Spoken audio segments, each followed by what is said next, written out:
Hi friends, welcome to the commerce KSET NET achievers YouTube channel. Friends, ಈ ವಿಡಿಯೋದಲ್ಲಿ ನಾನು ನಿಮಗೆ PU ಉಪನ್ಯಾಸಕರ ನೇಮಕಾತಿಗೆ ಸಂಬಂಧಪಟ್ಟಂತೆ ಕೆಲವೊಂದಿಷ್ಟು ಅಪ್ಡೇಟನ್ನು ಕೊಡ್ತಾ ಇದ್ದೀನಿ. ನೀವು ಕೂಡ ಕಳೆದಂಥ ವಿಡಿಯೋಗಳನ್ನು ಮಾಡಿದಂಥ ಸಂದರ್ಭದಲ್ಲಿ ಆ ಕಮೆಂಟ್ ಬಾಕ್ಸ್ನಲ್ಲಿ ಕೇಳಿದ್ರಿ, ಸರ್ PU ಲೆಕ್ಚರ್ ರಿಕ್ರೂಟ್ಮೆಂಟ್ ಇನ್ನೂ ಯಾವಾಗುತ್ತೆ ನೋಟಿಫಿಕೇಷನ್ನು ಅಂತ ಕೇಳ್ತಾ ಇದ್ರಿ. ಸೊ ಹಾಗೆ ಇನ್ನೂ ಒಂದಿಷ್ಟು ಜನ ವಾಟ್ಸಪ್ ಗ್ರೂಪ್ಗಳಲ್ಲಿ ಕೂಡ ಸರ್ ಇನ್ನೂ ಯಾವಾಗ ನೋಟಿಫಿಕೇಷನ್ ಆಗುತ್ತೆ ಅಂತ ಬಹಳಷ್ಟು ಜನ ಮೆಸೇಜನ್ನು ಮಾಡ್ತಾ ಇದ್ರಿ. ಸೊ ಅದಕ್ಕೆ ಸಂಬಂಧಪಟ್ಟಂತೆ ಇದು PU ಲೆಕ್ಚರ್ ಉಪನ್ಯಾಸಕರ ನೇಮಕಾತಿ ಯಾವಾಗ ನೋಟಿಫಿಕೇಷನ್ ರಿಲೀಸ್ ಆಗುತ್ತೆ, ಯಾವಾಗ ಎಕ್ಸಾಮನ್ನು ಕಂಡಕ್ಟ್ ಮಾಡ್ತಾರೆ, ಇದಕ್ಕೆ ಸಂಬಂಧಪಟ್ಟಂತೆ ಸಂಪೂರ್ಣ ಮಾಹಿತಿಯನ್ನು ಈ ವಿಡಿಯೋದಲ್ಲಿ ಕೊಡ್ತಾ ಇದ್ದೀನಿ. ಇದರಿಂದ ನಿಮಗೇನಾಗುತ್ತೆ, ನಿಮ್ಮಲ್ಲಿರುವಂತಹ ಕೆಲವೊಂದಿಷ್ಟು ಡೌಟ್ಸ್ಗಳು ಕ್ಲಿಯರ್ ಆಗ್ತವೆ, ಅನುಮಾನಗಳೆಲ್ಲ ಕ್ಲಿಯರ್ ಆಗ್ತವೆ. ಸೊ ಆದ್ದರಿಂದ ಈ ವಿಡಿಯೋನ ಪೂರ್ತಿಯಾಗಿ ನೋಡಿರಿ. ಸೊ ಅದಕ್ಕಿಂತ ಮುಂಚಿತವಾಗಿ ನಮ್ಮ ಚಾನಲನ್ನು ಮೊದಲನೇ ಬಾರಿಗೆ ನೋಡ್ತಾ ಇದ್ದರೆ ಸಬ್ಸ್ಕ್ರೈಬ್ ಮಾಡ್ಕೊಳ್ಳಿ. ಹಾಗೆ ವಿಡಿಯೋ ಇಷ್ಟ ಆದರೆ ಲೈಕ್ ಮಾಡಿ. ಹಾಗೆ ನಿಮ್ಮ ಫ್ರೆಂಡ್ ಸರ್ಕಲಲ್ಲಿ ಕೂಡ ಈ ಮಾಹಿತಿಯನ್ನು ಶೇರ್ ಮಾಡಿರಿ. ಸೊ ನೋಡಿ friends, PU lecture recruitment 2022 778 PU ಉಪನ್ಯಾಸಕರ ನೇಮಕಾತಿ ಆಗ್ತಾಯಿದೆ ಅಂತ ಈಗ ಆಲ್ರೆಡಿ ನಿಮಗೂ ಕೂಡ ಗೊತ್ತಿದೆ. ಅತಿ ಶೀಘ್ರದಲ್ಲೇ ಇದು ಅತಿ ಶೀಘ್ರದಲ್ಲಿ ಏನಾಗುತ್ತೆ, ನೋಟಿಫಿಕೇಷನ್ ಕೂಡ ಬಿಡುತ್ತಾರೆ ಅಂತ ಹೇಳಲಾಗುತ್ತೆ. ಸೊ ಆದರೆ ಪ್ರೆಸೆಂಟ್ ಇರುವಂತಹ ಅಪ್ಡೇಟ್ ಏನಂತ ನೋಡೋದಾದರೆ, ಈಗ ಟೋಟಲಿ ಪೋಸ್ಟ್ ಎಷ್ಟಿದ್ದಾವೆ, 778 ಇದ್ದಾವೆ.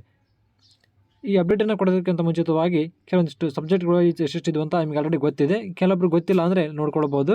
ಕನ್ನಡ 100 ಇದ್ದಾವೆ, ಇಂಗ್ಲೀಷ್ 120, ಇತಿಹಾಸ 120, ಅರ್ಥಶಾಸ್ತ್ರ 180, ಭೂಗೋಳಶಾಸ್ತ್ರ 20, ವಾಣಿಜ್ಯಶಾಸ್ತ್ರ 80, ಸಮಾಜಶಾಸ್ತ್ರ 75, ರಾಜ್ಯಶಾಸ್ತ್ರ 75, ಮನಃಶಾಸ್ತ್ರ 2, ಗಣಕ ವಿಜ್ಞಾನ 6 ಇದ್ದಾವೆ. ಟೋಟಲಿ 778 ಉಪನ್ಯಾಸಕರ ಹುದ್ದೆಗಳು ಏನಾಗ್ತಿದ್ದಾವೆ, ಈಗ ನೇಮಕಾತಿಯನ್ನು ಮಾಡ್ಕೊಳ್ತಾ ಇದ್ರಿ. ಸೊ ಆದರೆ ಇದರ ನೋಟಿಫಿಕೇಷನ್ ಇನ್ನೂ ಆಗಿಲ್ಲ. ಹಾಗೆ ಸಿಲೆಬಸ್ ಕಾಪಿ ಕೂಡ ಏನಾಗ್ತಿದೆ, ಚೇಂಜಸ್ ಆಗೇ ಆಗುತ್ತೆ ಫ್ರೆಂಡ್ಸ್. ನಾನು ಆಲ್ರೆಡಿ ಲಾಸ್ಟ್ ವಿಡಿಯೋದಲ್ಲಿ ಕೆಲವೊಂದಿಷ್ಟು ವಿಡಿಯೋಗಳಲ್ಲಿ ನಿಮಗೆ ಡೌನ್ಲೋಡ್ ಮಾಡ್ಕೊಳ್ಳೋದು ಹೇಗೆ ಸಿಲೆಬಸ್ ಕಾಪಿ, ಹಾಗೆ ಪ್ರೀವಿಯಸ್ ಇಯರ್ ಕ್ವಶನ್ ಪೇಪರ್ಸ್ ಅಂತ ಕೂಡ ವಿಡಿಯೋ ಮಾಡಿ ನಿಮಗೆ ತಿಳಿಸ್ಕೊಟ್ಟಿದ್ದೀನಿ.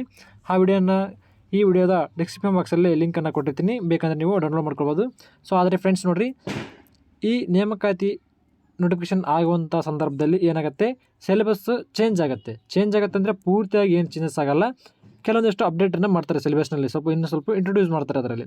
ಸೊ ಅದರಿಂದ ಏನು ಮಾಡಿರಿ, ನಮ್ಮ ಚಾನಲ್ನ ಸಬ್ಸ್ಕ್ರೈಬ್ ಮಾಡ್ಕೊಳ್ಳಿ. ನೋಟಿಫಿಕೇಷನ್ ಆದ ತಕ್ಷಣ ಏನಾಗುತ್ತೆ, ಅದು ಬರುವಂಥ ಸಿಲೆಬಸ್ ಏನಿದೆ ಏನಿಲ್ಲ ಅಂತ ಒಂದ್ಸಲ ಅನಲೈಸ್ ಮಾಡೋಣ ಅಂತ, ಅದನ್ನು ಡೌನ್ಲೋಡ್ ಮಾಡ್ಕೊಳ್ಳೋದು ಹೇಗೆ ಅಂತ ನಿಮಗೆ ತಿಳಿಸ್ಕೊಡ್ತೀನಿ. ಹಾಗೆ ಅದ್ರಿಗೆ ಸ್ವಲ್ಪ ತಿಳ್ಕೊಳ್ಳೋಣ ಅಂತ, ಏನೆಲ್ಲ ವೇರಿಯೇಷನ್ ಆಗಿದೆ, ಏನೆಲ್ಲ ಚೇಂಜಸ್ ಆಗಿದೆ ಅಂತ ನಿಮಗೆ ತಿಳಿಸ್ಕೊಡ್ತೀನಿ. ಸೊ ನೋಡಿ ಫ್ರೆಂಡ್ಸ್, ಈಗ ಯಾವಾಗ ಇದು ಅಧಿಸೂಚನೆ ಆಗುತ್ತೆ ಅಥವಾ ನೋಟಿಫಿಕೇಷನ್ ಆಗುತ್ತೆ ಅಂತ ನೋಡೋದಾದರೆ, ಇದು ಆಗಬೇಕಾಗಿರೋದು ನೆಕ್ಸ್ಟ್ ಮಂತ್ನೇ ಆಗಬೇಕು. ಏನು, PU ಲೆಕ್ಚರ್ಗೆ ಸಂಬಂಧಪಟ್ಟಂಥ ಈ ನೋಟಿಫಿಕೇಷನ್ನು ನೆಕ್ಸ್ಟ್ ಮಂತ್ ನವಂಬರ್ ತಿಂಗಳಲ್ಲಿ ಅಥವಾ ಡಿಸೆಂಬರ್ ಫಸ್ಟ್ ವೀಕಲ್ಲಿ ಆಗಲೇಬೇಕು. ಆಗಿಲ್ಲ ಅಂತಂದರೆ ಏನಾಗುತ್ತೆ, ಯಾವುದೇ ಕಾರಣಕ್ಕೂ ಈ ಎಕ್ಸಾಮು ಎಲೆಕ್ಷನ್ ಇದೆಯಲ್ವಾ, ನೆಕ್ಸ್ಟ್ ಇಯರ್ ಅಂದರೆ ಏಪ್ರಿಲ್ ಅಥವಾ ಮೇದಲ್ಲಿ ಎಲೆಕ್ಷನ್ ನಡೆಯುತ್ತೆ. ಅಷ್ಟರ ಒಳಗಾಗಿಯೇ ಇವರು ಎಕ್ಸಾಮನ್ನು ಕಂಡಕ್ಟ್ ಮಾಡಬೇಕು ಅನ್ನೋದಾದರೆ ಏನಾಗಬೇಕು, ನವಂಬರ್ ತಿಂಗಳಲ್ಲಿ ಅಥವಾ ಡಿಸೆಂಬರ್ ಫಸ್ಟ್ ವೀಕಲ್ಲಿನೇ ನೋಟಿಫಿಕೇಷನ್ನು ಆಗಬೇಕು. ಒಂದು ವೇಳೆ ಅಷ್ಟರೊಳಗಡೆ ನೋಟಿಫಿಕೇಷನ್ ಆಗಲಿಲ್ಲ ಅಂತಂದರೆ ಈ ಎಕ್ಸಾಮು ಬಹಳಷ್ಟು ಲಾಂಗ್ ಟರ್ಮ್ಗೆ ಹೋಗುತ್ತೆ. ಯಾಕಂದರೆ ಈಗ ಎಲೆಕ್ಷನ್ ಇರೋದ್ರಿಂದನೇ ಈ ಸರ್ಕಾರಗಳು ಏನಾಗ್ತವೆ, ತಮಗೆ ಓಟ್ ಬೇಕಾಗುವಂಥ ಸಾಧ್ಯತೆಗಳು ಇರೋದ್ರಿಂದ ಏನು ಮಾಡ್ತಾರೆ, ಈಗ ನಡೆಸುವಂಥ ಸಾಧ್ಯತೆ ಕೂಡ ಇದೆ, ನೋಟಿಫಿಕೇಷನ್ ಕೂಡ ರಿಲೀಸ್ ಮಾಡುವಂಥ ಸಾಧ್ಯತೆ ಕೂಡ ಇದೆ. ಒಂದು ವೇಳೆ ನೋಟಿಫಿಕೇಷನ್ ಆಗಲಿಲ್ಲ ಅಂತ ಆದರೆ ಏನಾಗುತ್ತೆ, ಇದು ಬಹಳಷ್ಟು ಲಾಂಗ್ ಟರ್ಮ್ಗೆ ಹೋಗುತ್ತೆ. ಯಾಕಂದರೆ ಯಾವ ಗೌರ್ಮೆಂಟ್ ಬರುತ್ತೆ ಅಂತ ಯಾರಿಗೂ ಗೊತ್ತಿಲ್ಲ. ಯಾವುದೇ ಗೌರ್ಮೆಂಟ್ ಬಂದರೂ ಕೂಡ ಈ ಉಪನ್ಯಾಸಕರ ನೇಮಕಾತಿಯನ್ನು ಮಾಡ್ಕೊಳ್ತಾರೆ, ಆದರೆ ಲೇಟ್ ಆಗುವಂಥ ಸಾಧ್ಯತೆ ಕೂಡ ಇರ್ತವೆ. ಸೊ ಆದ್ದರಿಂದ ಇಲ್ಲಿ ಏನಾಗುತ್ತೆ, ನಮಗೊಂದು ಕ್ಲಾರಿಟಿ ಸಿಗುತ್ತೆ. ಒಂದು ವೇಳೆ ಆದರೆ ನೆಕ್ಸ್ಟ್ ಮಂತ್ ನವಂಬರು, ಇಲ್ಲ ಅಂದರೆ ಡಿಸೆಂಬರ್ ಫಸ್ಟ್ ವೀಕೇ ನೋಟಿಫಿಕೇಷನ್ ಆಗಬೇಕು. ಒಂದು ವೇಳೆ ಆಗಿಲ್ಲ ಅಂತಂದರೆ ಬಹಳಷ್ಟು ತಡ ಆಗುವಂಥ ಸಾಧ್ಯತೆ ಕೂಡ ಇದ್ದಾವೆ.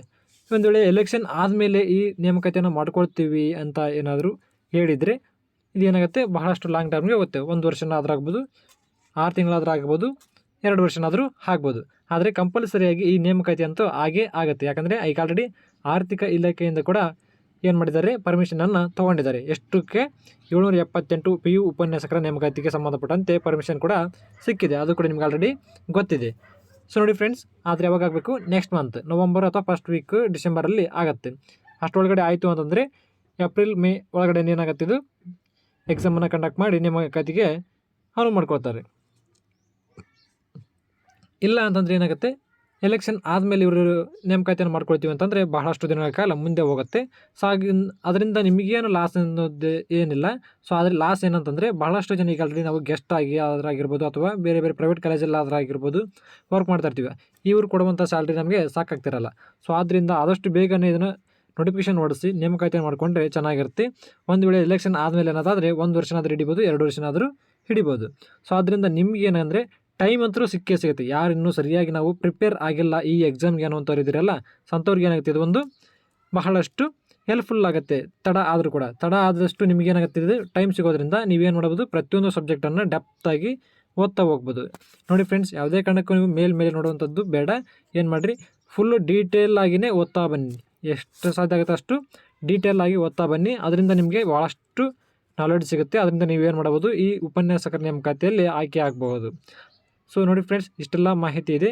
ಸೊ ಅದರಿಂದ ಈ ವಿಡಿಯೋ ನಿಮಗೆ ಇಷ್ಟ ಆಗಿದ್ದರೆ ಲೈಕ್ ಮಾಡಿ, ಶೇರ್ ಮಾಡಿ. ಹಾಗೆ ಮೊದಲನೇ ಬಾರಿಗೆ ನಮ್ಮ ಚಾನಲ್ನ ನೋಡ್ತಾ ಇದ್ದರೆ ಸಬ್ಸ್ಕ್ರೈಬ್ ಮಾಡ್ಕೊಳ್ಳಿ. Thanks for watching this video.